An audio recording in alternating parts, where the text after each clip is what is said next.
You bring it home to your $10,000 PC entertainment command center. Isn't that right? Don't tell me that's not $10,000 PC entertainment command center. So basically, if you've been studying Jensen's teachings, your budget for 2025 just increased to $10,000. So I have very good news for you if that's the case, because MicroLED is allegedly becoming more affordable. And for only $8,000, you can already think on getting a 75-inch super ultra wide micro LED screen. So, you get your 5090. That's your $10,000 command center. Of course, you still need a PC, but it makes perfect sense. Now, wouldn't that be the best display technology we can have for gaming? That's what I thought. And I was actually shocked after watching this video from Digital Foundry with their reaction on MicroLED at CES. And let me tell you, one of the biggest reasons why I've always wanted to go to CES was to see with my own eyes MicroLED. Because remember, we're talking about self-emissive. So you have perfect blacks, perfect contrast, RGB, and we're talking about eye-searing full screen brightness for HDR impact. This is supposed to be amazing. And yes, I was aware of some imperfections, of course. Nothing is perfect. So I knew about this, but I didn't know that this problem was such a deal breaker. And I was expecting to potentially go to CES next year and be like just absolutely blown away with MicroLED, and instead I might have to do a rant. Of course, I'm gonna record a video and the proof, and then I'm gonna edit or something, and then I will give you my take with the footage. But I think we can already do that today, because they actually recorded the proof. The MicroLED, based on this observation, and in my opinion, is kind of broken right now. It needs to improve a lot. And these affordable micro LEDs are supposed to be worse, because what they are showing you at the floor on CES is the best. These are the affordable ones. So the problems here, the problems that Digital Foundry is talking about, should be a lot more noticeable on these affordable micro LEDs. And again, we're talking about $8,000 to begin with. Now, I am not trashing on the technology completely. This still has a lot of very, very exciting things. Like, for example, you can get this super ultra wide 21:9 aspect ratio 75-inch screen, and then you can upgrade that in the future by adding more panels. So basically, you can increase the screen size at the bottom or the top to get it 16:9 and get it like 81 inches, which is absolutely amazing. And this $8,000 is with the pixel pitch at 1.2. If you reduce that, which is better, it will be $11,000. So you would go out of your Jensen's budget, but it still makes sense. So yeah, it is super exciting still that the price is coming down. So maybe 2, 3, 4, 5 years, this could be $3,000 or $2,000. That would be amazing, absolutely amazing, even with these defects. But right now, I don't think it makes any sense, because if I pay that level, I mean, I am expecting perfection, and this is actually atrocious, let me tell you. So let's check out Digital Foundry's take on micro LED. It's actually it's mind-blowing. So let's check this What out. is MicroLED televisions? MicroLED televisions. Now, Look at his face. Did we come away He's with already a positive impression of MicroLED televisions or a negative impression of MicroLED televisions? Pretty negative. Now let's begin with this matte finish. But here's the thing: this company, at least based on this video from Be the Installer, link in the description of the video, is a very, very good video. This company, AWOL, they actually give you the option to go with glossy if you want. Well, for some reason they recommend matte, but I would go with glossy. I mean, you pay all that money, go with a matte finish. I don't know why, but yeah, that's good. But the thing is, the example that they had at CES was a matte finish. That's very disappointing. This doesn't look good at all. Right here, this is just like a giant office monitor. That's very, very bright. Okay. So I think the idea is like micro LED is hyped because we want to find something to maybe be a future replacement for OLED at some point. Because Right? it's like super bright, but also emissive. You get that perfect black levels. You get that great control, per pixel control. Yeah. That's the idea, at least. Yeah, that's the idea. And these were all rather large sets too. Don't forget that. Very right? large. Very So large. we're talking about 162 inches, most likely. So that's huge. That's a wall. And you can see here on this video from Be the Installer that one of these TVs can literally be a wall on the room. So look at this room right here. This wall, the entire wall, is the micro LED. Just absolutely huge, man. I love that, of course. That's just amazing. And actually, to get 4K, you have to get one of those gigantic sizes. So this one, that's 75 inch, that's not 4K. That's like 1080p. And it's 60 hertz, which absolutely sucks. But maybe there's a way to, I mean, that could improve. They could definitely improve that, but maybe they are just targeting this for regular content, which is low FPS anyway. But yeah, for gaming, we definitely need it to be a lot faster than that. But yeah, let's check this out. So I guess you were getting like that good black and really high brightness. So TCL 163-inch micro LED TV. something you would like. It was these things that you wouldn't necessarily get on other panels. But oh man, the image quality was bad. It was really bad on every single set, essentially. The image quality was really bad on every single set. So this is not like a bad example that they saw.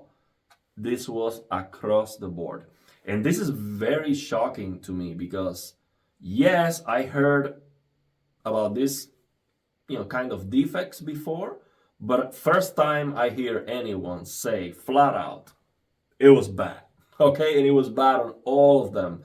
So I mean, if this happens to me, like if I didn't know this and I go to CEX next year, I will go crazy. I'll be like, it's like the destruction of a dream, basically. So I'm going there, paying all this money to see micro LED. Of course, for many other reasons, I want to go to CES, but definitely that was very high on my list.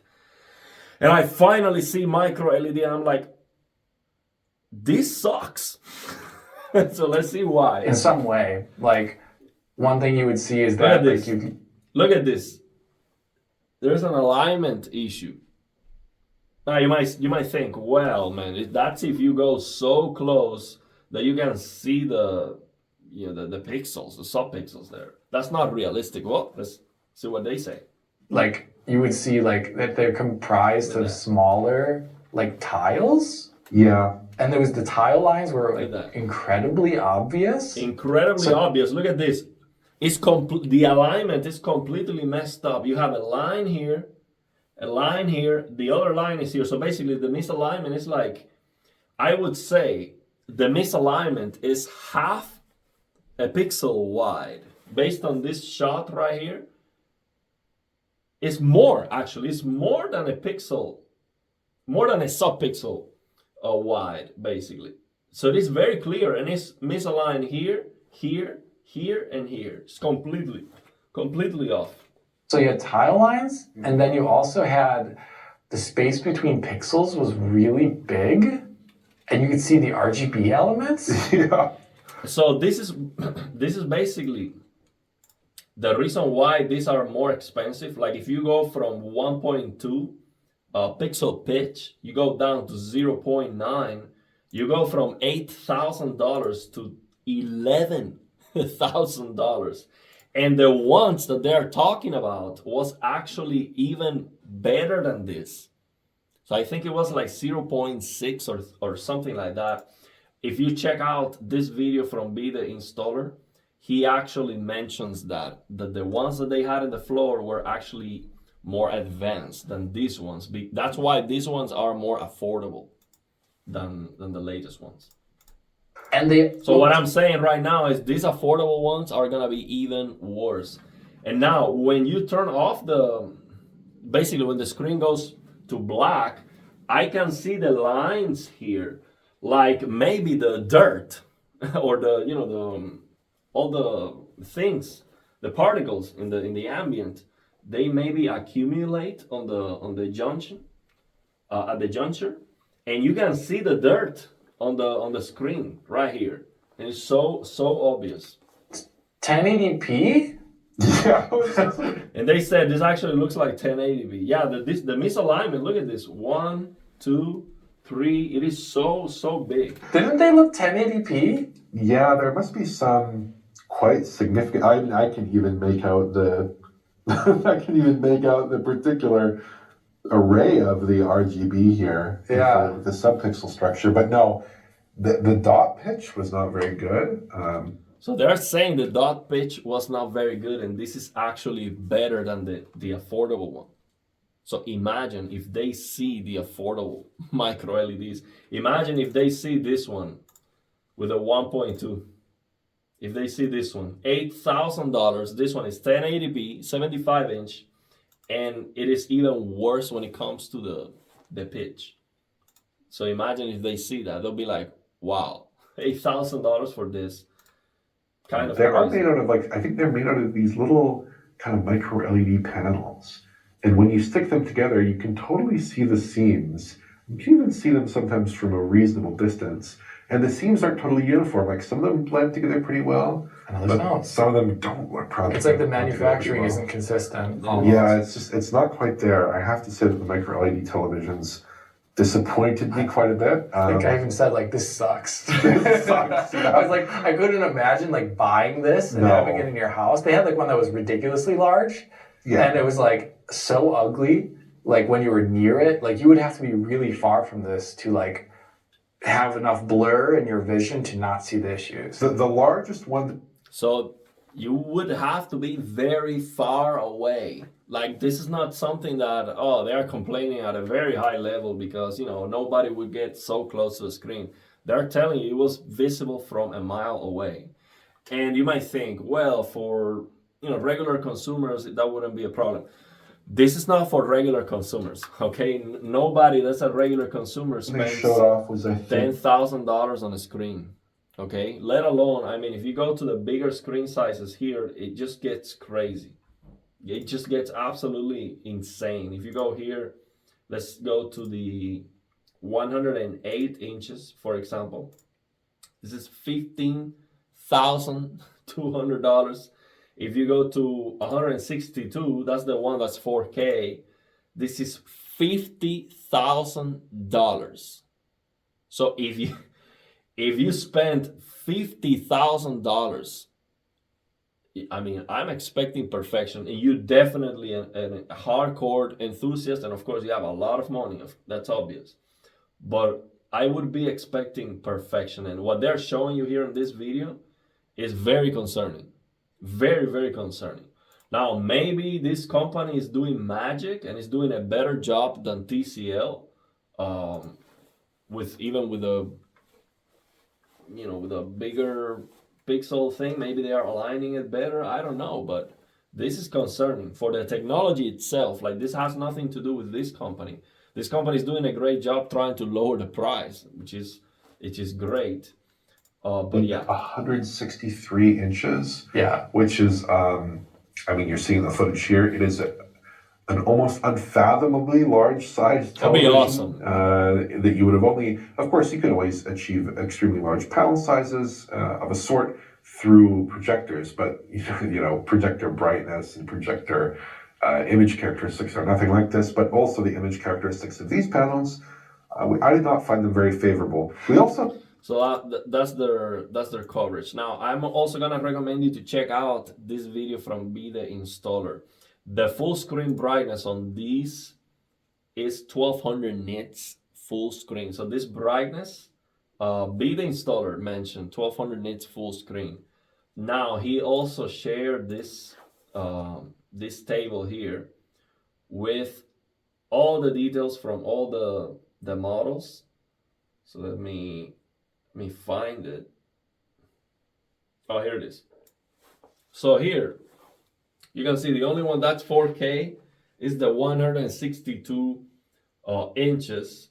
That is 0.9. So that's the one that's $50,000. That's the only one that's 4K. Now keep in mind, this is half a ton, almost 484 pounds. But yeah, it's not a big problem because you're gonna be putting this together in parts. So I don't think that's a problem at all. And I absolutely love the power consumption, man. Almost 2,000 watts. That's awesome. I love that part. None of that power saving, Yeah, this is what we need. We need more power for more performance, obviously. Now, the biggest problem I see for gaming, this is 60 hertz. So yeah, that needs to improve. I mean, 60 hertz, that's not for gaming. And micro LED would be so amazing for flickering to improve the motion because you have all that brightness available. So, for example, these micro LEDs could improve the motion 4x and still be like 200 nits, no problem. 200 nits plus, no problem at all. So yeah, that would be absolutely amazing. So yeah, I don't know if they have any features for gaming. I don't know if they support VRR, but yeah, they would definitely need to have 120 hertz plus. And this refresh rate that you see here, that's 3,840 hertz. This is like maybe the PWM behavior, like is the flickering of the micro LEDs. And the only relevancy I think this has is if you record it with a camera, having a higher and higher refresh rate, which is not a refresh rate, would give you less flickering when you are recording the screen with a camera. But actually in this video from Be The Installer, they are recording it and they are actually saying that the screen is flickering and it's caused by the camera. So they're still seeing flickering on camera. It's just a matter of the shutter speed of the camera with the flickering of the screen. So yeah, I've shared a video of one of these TVs that they were like 8,000 hertz or something like that. And it is confusing that they advertise this. I don't know why at this level they advertise this as refresh rate, and it is not the refresh rate of the display. So it is only relevant for flickerings, because it seems like some production studios use these huge screens for CGI or something, so they record it with a camera. So that number is only important for that, but the frame rate is 60 hertz. So they say frame rate 60 hertz. So that's the actual refresh rate, basically. But yeah, we have only 4K with the most expensive, biggest micro LED. For example, if you get the 108 inch even, that's 1080p. If you get the 1.25, So that, let's see how much is that. So that would be 108 inch, 1.2. That's $15,200. That's 1080p. That's just way too much money for 1080p. If you get the 0.9, that would be almost $25,000. That is crazy money, man, for 1440p. But yeah, that's how it goes for micro LED. Now, if that was not a problem, the misalignment was not a problem, I would be like, man, this is very exciting, because imagine in 4 or 5 years, the price might go down to like $3,000, $4,000 for something like the 77 inch. This 75 inch, for example, if this was like $2,000 or something like that, that would be amazing. Even at 1080p, just to see that, because I definitely like the modularity aspect of this component. Yeah, it is one of the reasons why I'm complaining about the Digital Foundry doesn't like the uniformity and the alignment of the panels. But on the other hand, you can buy this 75 inch screen now, and then next year or 2 years later, you can actually upgrade this to an 81 inch screen by adding more of the panels. So you don't have to change the whole thing. You can just upgrade. Because right now I have this 65 inch screen. Then I want 75, I need to replace the whole thing. So imagine I could just buy the screen real estate that I'm missing. That would be amazing. So I love that part, but at the same time, that's the reason why it has those issues. And you can see here on this video how they can take apart a section of the screen, which is very, very interesting. You see, they have this tool and they pop that right off, and it is so cool how you can just put it right back on and it works. See, just boom, it just works. That's amazing. And behind that that section of the screen, there's a lot of components. You see capacitors there, transistors. It's just full of stuff behind that. So that's very, very, very heavy tech. That's why it weighs so much. Because of that, the frame that has behind, it is just incredible. The way they build these screens. Just look at this. It's just insane. They build all of this by part, so that's what's behind, and then they put all the small panels. Just absolutely amazing. Now the other thing is, if you break the screen or you have a dead pixel or something, you don't have to replace the whole thing. You can just replace that small section of the screen that's damaged. That's awesome too. So you see, the biggest disadvantage, at the same time it is an advantage. So it's like, that's awesome, because if you imagine spending all that money on a display and then you get one dead pixel, you have to replace the whole thing. That would be catastrophic. So with that, you can just replace one thing, and that's amazing. So, but yeah, the other thing is very important. You can get it with a glossy finish. This is a matte finish. What he's holding here is one of the sections, and you can see here how he touches the screen with his hands. So it seems like this is very strong. It's a very strong surface, and you can see all the fingerprints here, and it seems like that's not a problem. That's not going to damage the screen at all, which is great. You cannot do this with the QD OLED coating. You would damage it for sure. But yeah, you can clearly see here the lines here, which is not great. But yeah, I would definitely get this with a glossy finish instead. So yeah, you have this giant panel, and inside that giant panel you have 1, 2, 3, 4, 5, 6, 7, 8 smaller sections. So yeah, that's very, very, very interesting. So you don't even have to replace the whole thing. You might just need to replace one of those 8 smaller sections, which might be like, I don't know, maybe $500 or $300. I don't know, but it's gonna be reasonable for the instead of changing the whole thing, of course. So I think this is great. 21:9, and then you're gonna upgrade it in the future, but still 1080p. But it's so bright, full screen, perfect contrast. So yeah, it is great. But yeah, not perfect. Definitely, it has a long way to go. And I think we have a lot of other technologies that might take over and become even better. This is like a close-up to the pixels. You can see how much separation you have in between them. So yeah, let me know your thoughts and opinions. I think this is very, very interesting.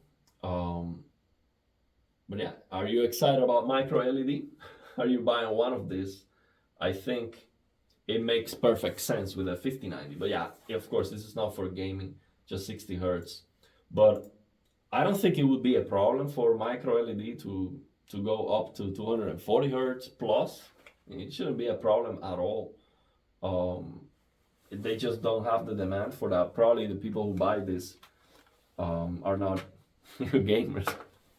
But now with the new standards from our teacher here, $10,000 makes perfect sense. So they should definitely start thinking about gamers and start adding some gaming features, 120 plus hertz, and yeah, some flickering technologies to get better motion. That definitely be awesome with MicroLED brightness.